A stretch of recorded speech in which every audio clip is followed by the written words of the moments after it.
Let me be your companion for the next 2 hours. Let me walk with you into the soft country of sleep, where the body finally rests and the mind finally loosens its white-knuckled grip on tomorrow. Tonight, we travel together into stillness. Not the stillness of an empty room, but the stillness of a deep well where the water has gone perfectly smooth. Not the stillness of silence, but the stillness of a held breath, released, slowly, like a sigh you forgot you were holding.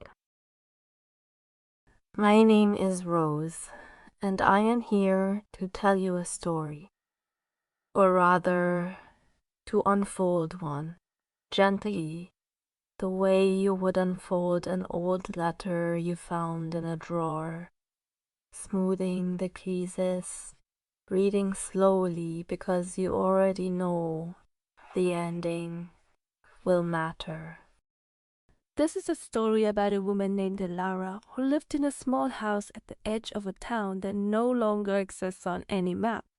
And it is a story about a night, one very long, very soft night, when the world taught her the secret that stillness has been whispering since the very first breath. So before I begin, I want you to settle in. Find the position your body likes best when it intends to stay.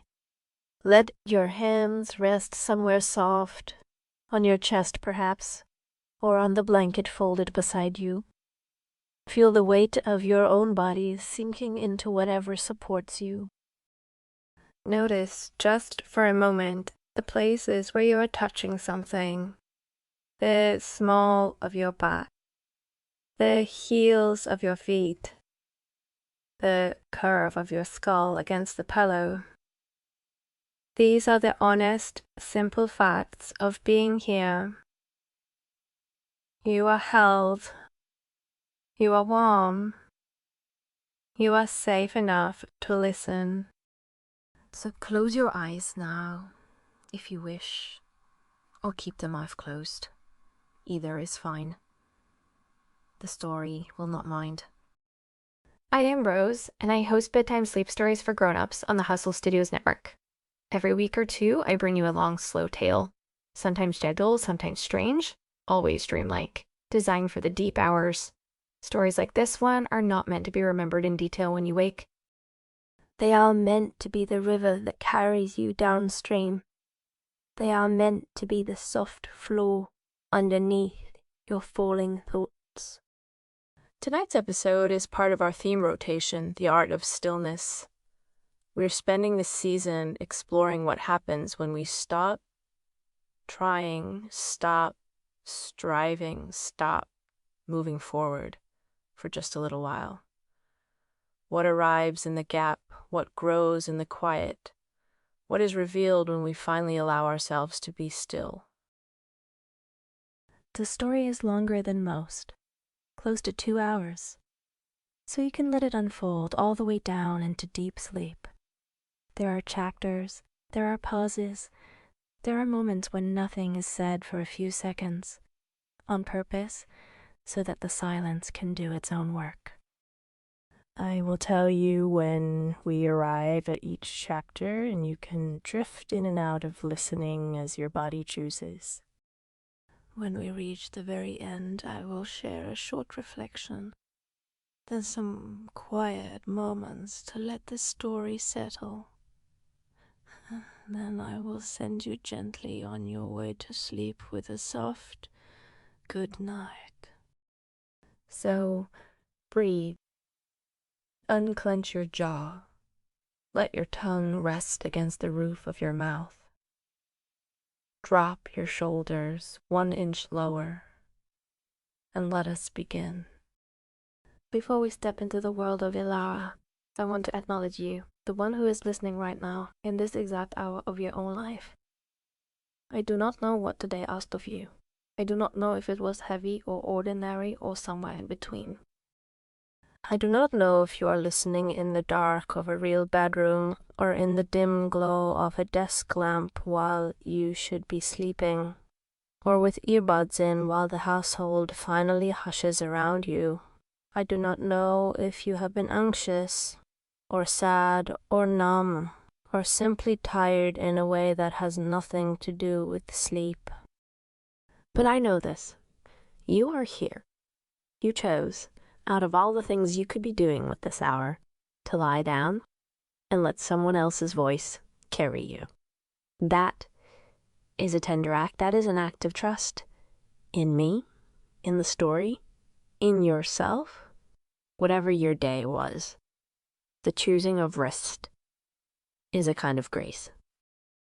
And I want to honor that grace by telling this story slowly, carefully, the way you would unwrap a piece of glass you did not want to break. So consider this your permission. Permission to fall asleep before the story ends. Permission to miss parts and hear parts and remember none of it in the morning. Permission to let the words become weather, rain on a roof you are not responsible for. Permission to be, for the next 2 hours, completely, deliciously unproductive.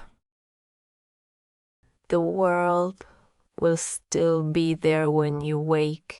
Your phone will still hold the same notifications. Your list will still be waiting. But right now, none of that is your job. Right now, your only job is to listen and to let your body remember that it knows how to be still. There is a kind of night that happens only once in a person's life. Not the first night of love or the last night of grief, though it may resemble both. That is the night when something you have been carrying, without knowing you were carrying it, finally rises up out of your chest and asks to be seen.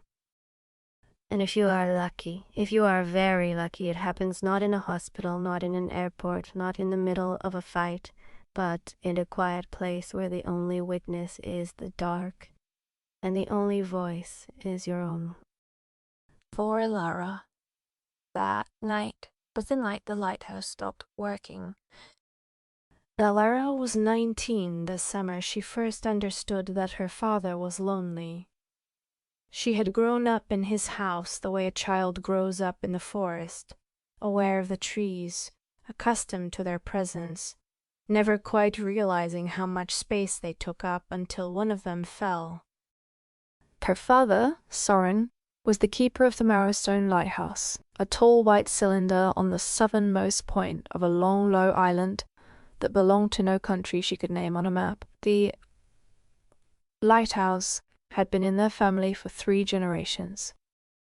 Soren had inherited it from his own father, who had inherited it from his uncle, who had built it in 1871, after the Cordelia went down in a fog so thick the sailors had reportedly mistaken the sea for the sky. The lighthouse was automated now. Had been since Alara was 6, but the keeper's cottage beside it was still occupied by tradition and by Soren's stubbornness, and by the small stipend the maritime service paid to whoever agreed to keep the building painted, the grounds mowed, the windows clean, the door locked against vandals and tourists. Soren performed these duties with a slow, methodical tenderness that made Alara suspect, even as a child, that the world